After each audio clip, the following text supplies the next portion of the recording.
Live from clickorlando.com, News 6 Plus, and WKMG. We're getting results in your neighborhood now at 6:30 p.m. Now at 6:30, it does not take a hurricane to wash out a crucial highway. Tonight, a permanent fix is now underway for A1A. What's being done to get results?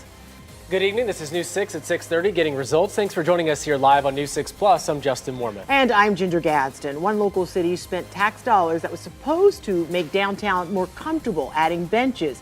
Now, years later, all the benches are gone, and it's no accident.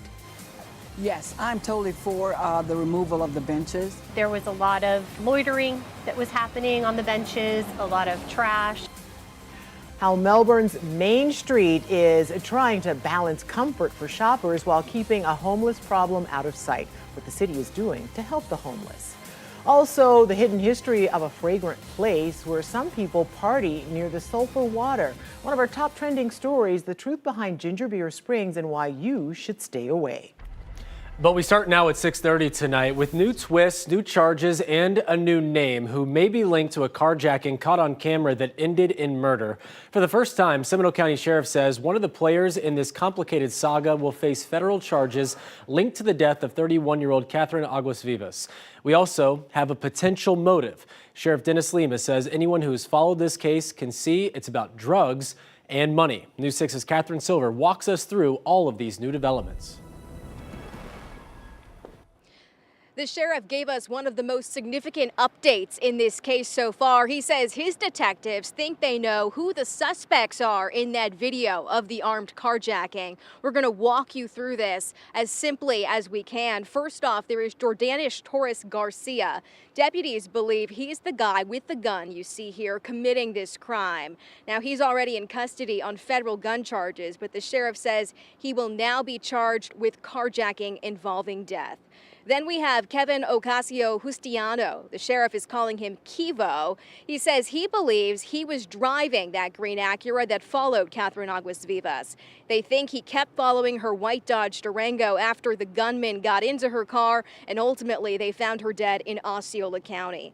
The sheriff says Kivo was just arrested in Puerto Rico on federal weapons charges and drug trafficking. He laid out what evidence they have so far that connects him to this carjacking case. He was introduced to us because the red Toyota Corolla that picked up the two occupants of the green Acura moved into that vehicle. That vehicle was registered to a relative of his, and then his phone records put him at the scene of the carjacking, along with Jordan. We're learning they've also arrested another man connected to this case that they've been looking for since last week.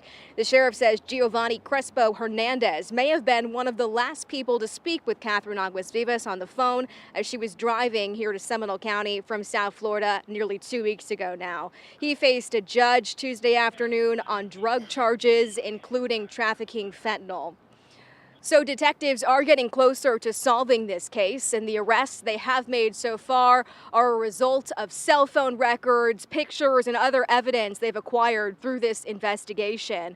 We asked the sheriff again about a motive. Why did this all happen? He told us anyone who has been watching this case knows it is all about drugs and money. In Seminole County, I'm Catherine Silver, getting results, News 6.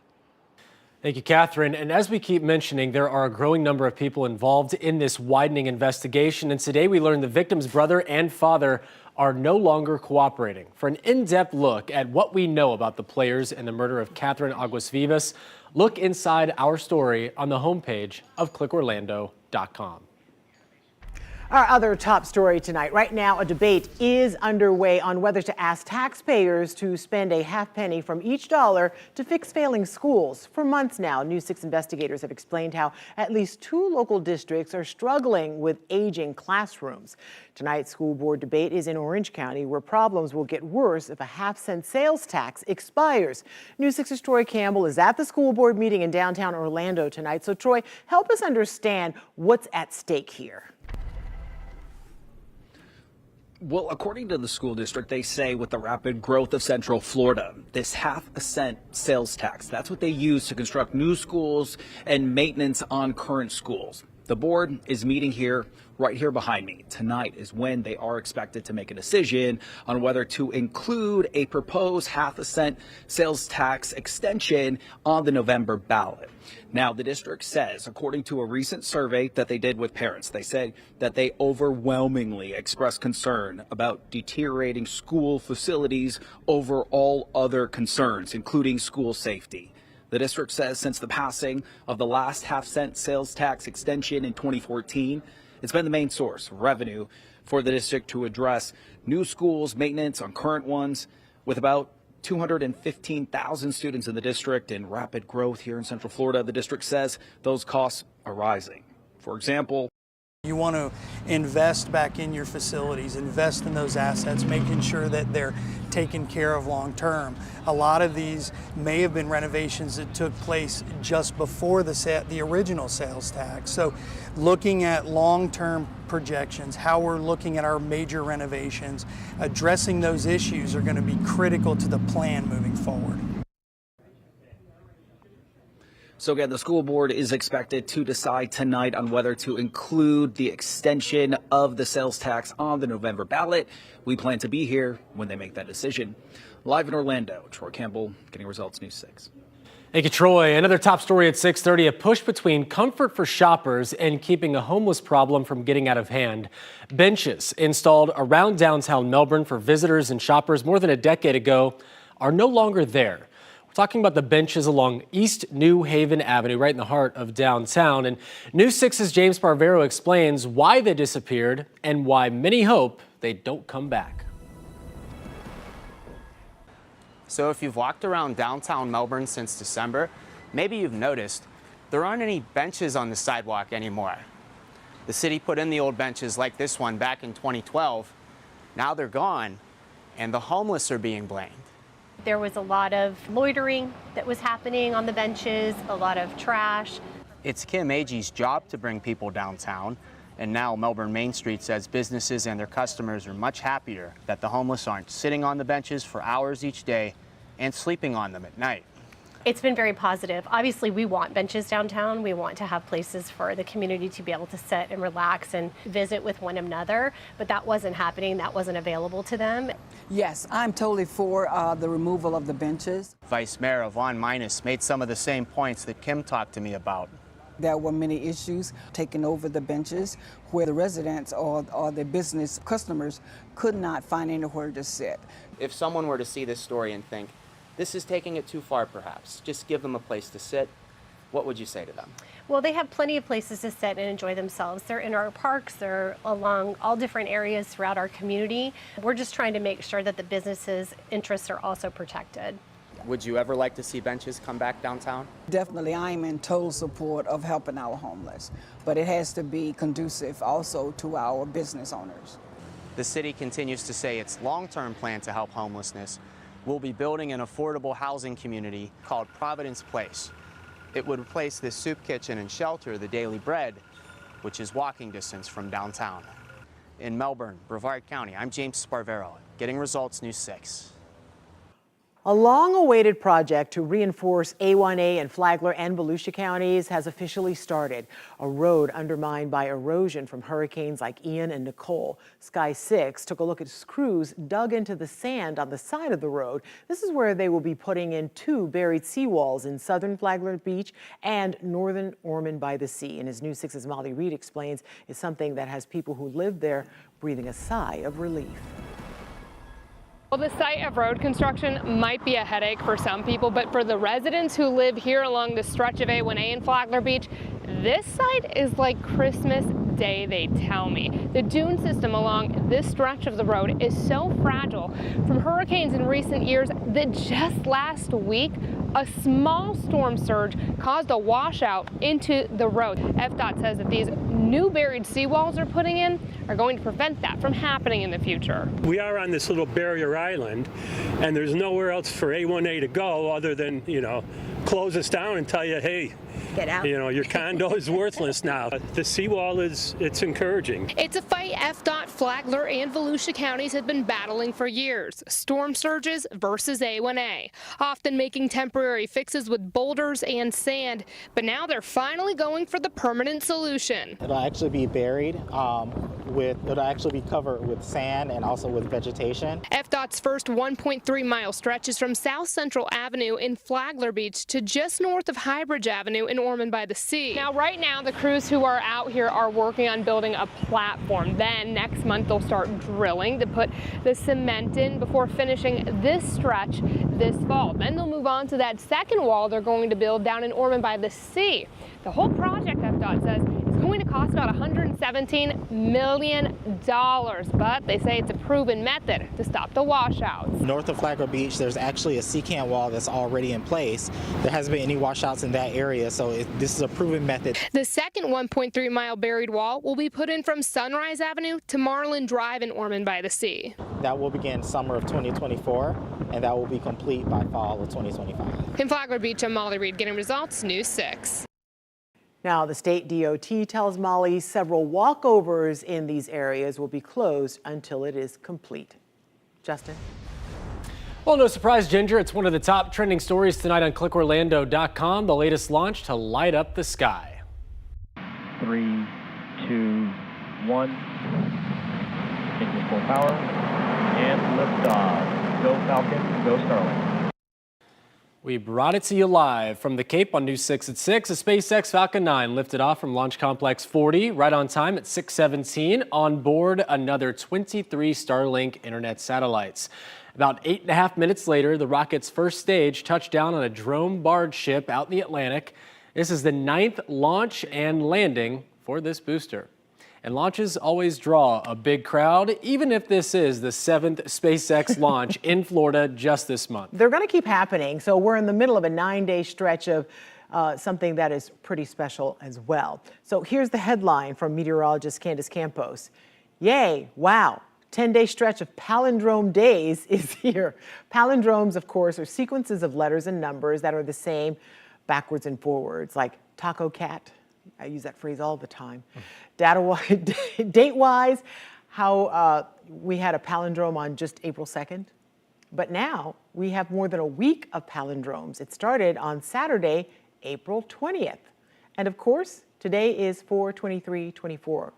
Just write it down on a piece of paper. You'll know what I mean. I don't know. Am I weird for not really caring about this? But anyway, the stretch of 10 palindrome days runs through next Monday, April 29th. Candace says the last time we saw a long stretch of those dates was in March of last year. The next one happens May of next year. I don't know. I mean, maybe that's just not my cup of tea. I mean, people just look forward to something. Yeah, it's just let the people I don't want to be a Debbie Downer on that. Don't steal the joy. Listen, if you're fun enjoying that, I need whatever you are on. Please. Send it my way, because I would love some. All right, but if you're seeking just an even quirkier story that's topping our trending stories, look to Longwood. Hey, I'm from there.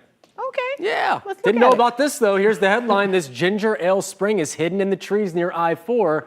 Why you should stay away. ClickOrlando.com and News 6 digital producer Anthony Talcott discovered the details and wrote this story. Yeah, so Tony is here now with the history and pictures. I love this, from visiting this hidden spot. And I understand some people like to party there, but Seminole County is not happy about that. Yeah, that's right, Ginger, Justin. So that's one reason I'm not going to share the exact location of this place. But the spring is all that's left of a soft drink business that was meant to put Coca-Cola to shame. That's too bad that it fizzled out. Now, I'm going to get to that in just a moment. But first, here's a look at the ruins that... If you've ever driven through Longwood along Interstate 4, there's a pretty good chance that you've passed by this spot without ever even realizing it. Now, the Ginger Ale Spring is nestled in the woods near Markham Woods Road. And if you go, you may want to plug your nose. You won't smell a sweet soft drink. Now, like most Florida springs, it allows you to savor the scent of sulfur water. Delicious. But you shouldn't go. Now, first of all, it floods. And second, the property's on both county-owned and private land. And there are no trespassing signs nearby. Now, I did find a lot of trash, plus some decorations that were left on purpose. A man who likes to bathe there told me that they are put in place to help remember a woman who was found dead in the area back in 2020. So, is morbid it safe stuff. to bathe there? I'm not going to be able to answer that question for you. I know that somebody does bathe there, and that's about Okay. all I can answer, unfortunately. So. All right, sorry. But by the way, he also told me that he was even baptized there. So again, I can't really say whether that's hygienic, but it happens. So here's the background on the place itself, though, just in case you're curious.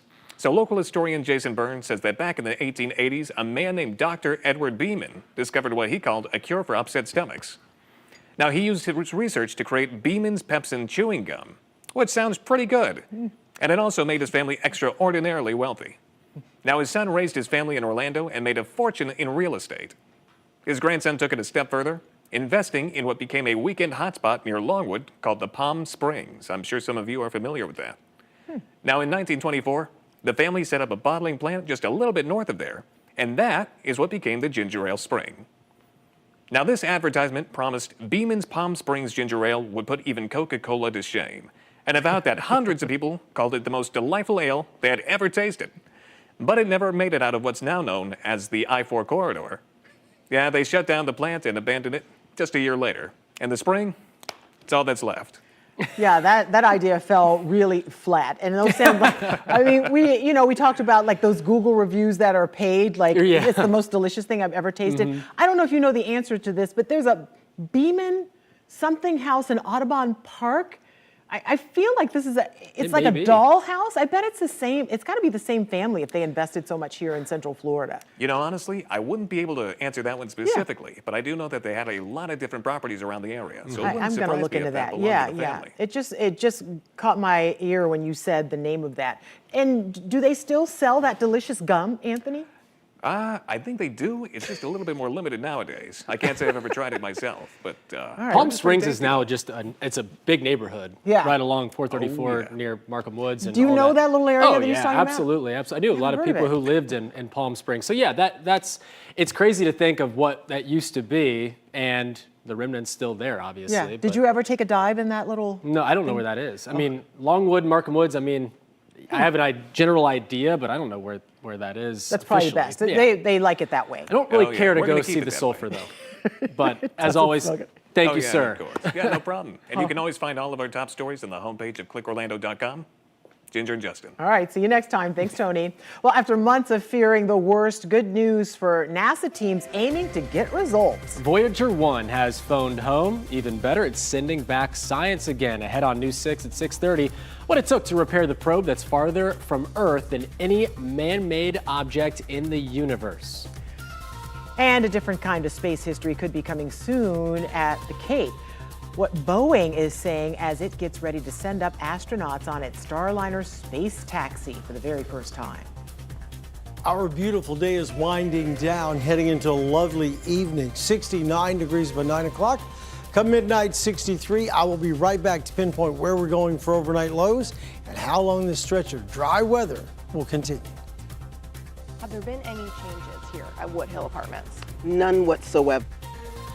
First, though, we're staying on top of the explosion at an apartment complex that killed a mom of 3. Up next, neighbors ask what's being done to keep them safe. You're watching News 6 at 6:30 live on News 6 Plus. We're getting results in Palm Coast, Lady Lake, and all of Central Florida. We'll be right back. Brought to you by your local Toyota dealers. Toyota, let's go places.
Welcome back to News 6 at 6:30. Right now we have new details on an apartment explosion that severely burned a mother of 3, and she died 8 days later. This all happened nearly 2 months ago. We've told you the family is suing.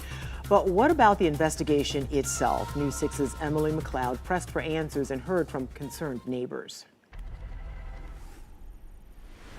Is there anything that you would like to say to Mike and Nisha's family? I hope the family realizes that the state of Florida is going to get to the bottom of this investigation.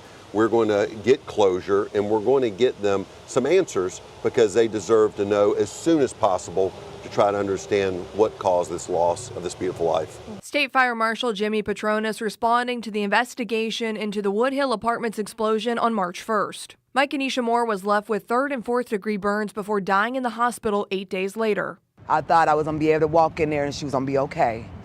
I walked in there and I seen her. I was like, I couldn't even see her. Her head was like a basketball. She's swollen. I can't even look at her. And she want me there. She want me there, and I can't do it.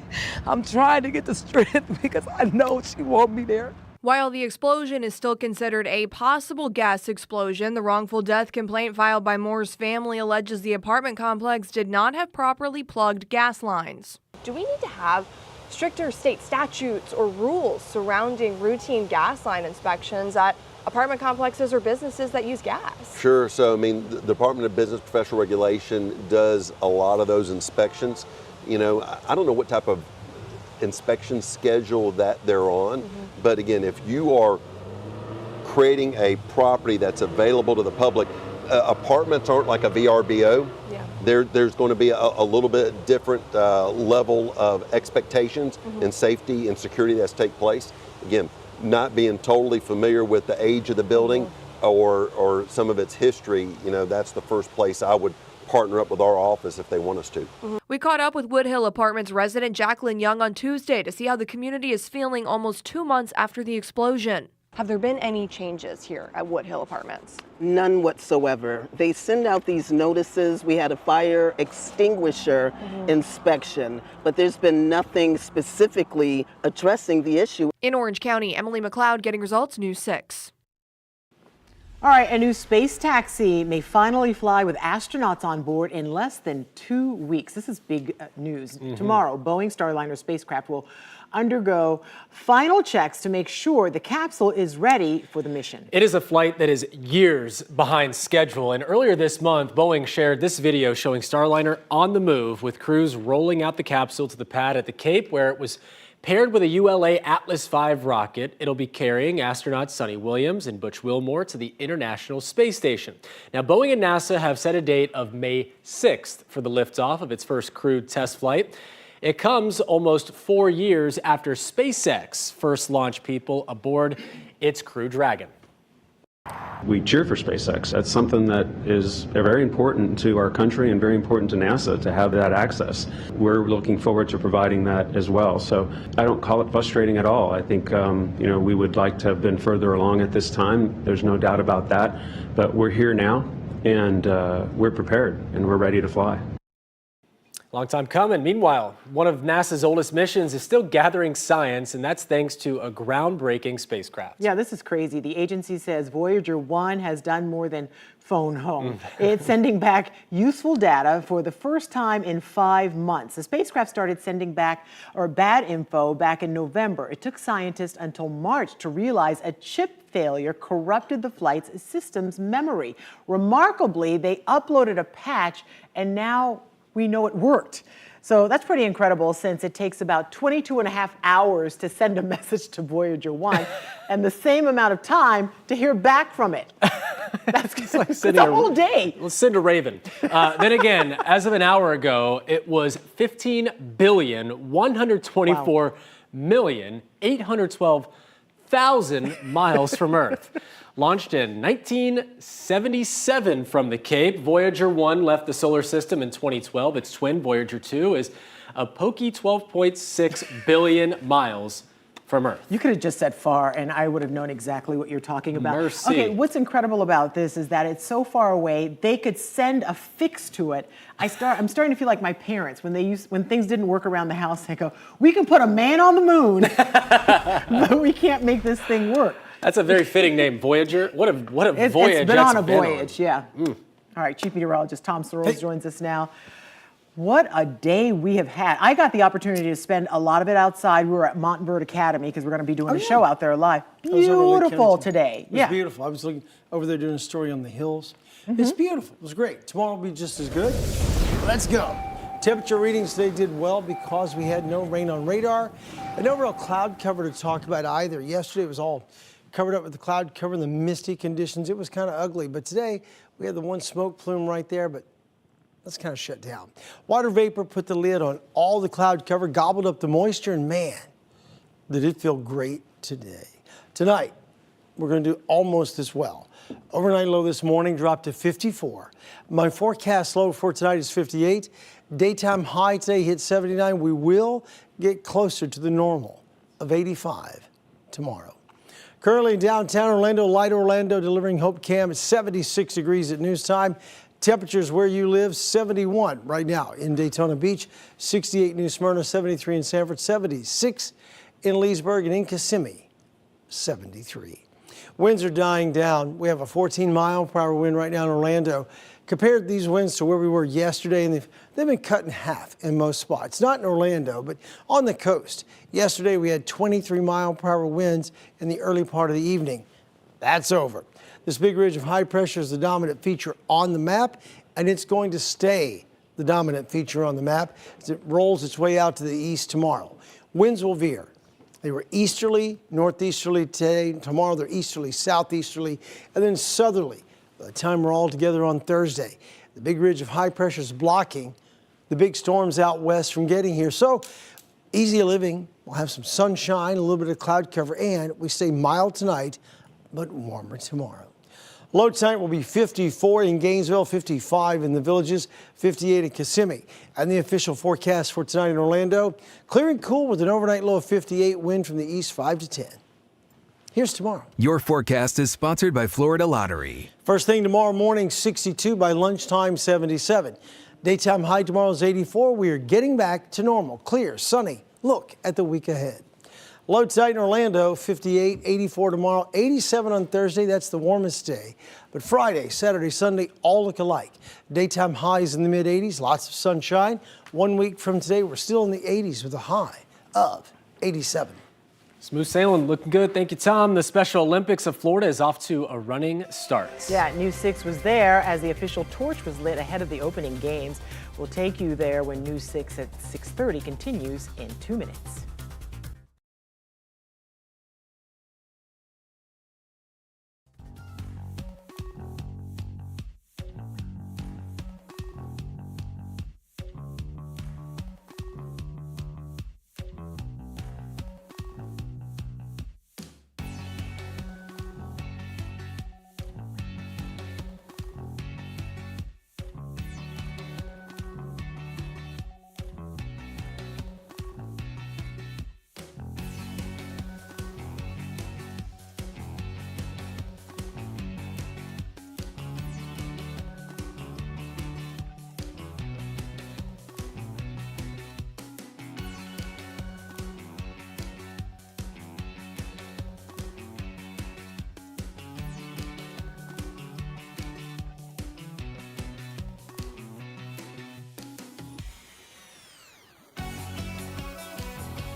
Well, this year's Special Olympics Law Enforcement Torch Run is off and running thanks to the help of dozens of law enforcement officers. The event promotes awareness and raises funds for the Special Olympics State Summer Games and athletes with special needs. News 6's Ezzy Castro was at the race in Claremont.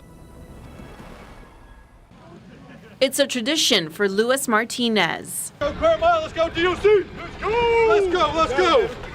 Push it, push it! Even in wheels, he's making sure to cross off another Special Olympics torch run off his list. What you got to say one time, Channel 6? Well, I appreciate every single one that is pushing me right now.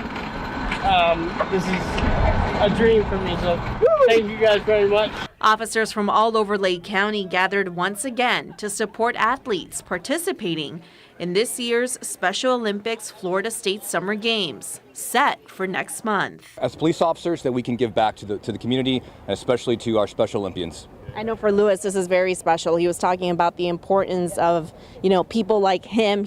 They're capable of anything. They can do anything. And here you guys are, you're spreading the message. Absolutely. We support, again, Special Olympics. We support Luis. From far, we watched runners and walkers.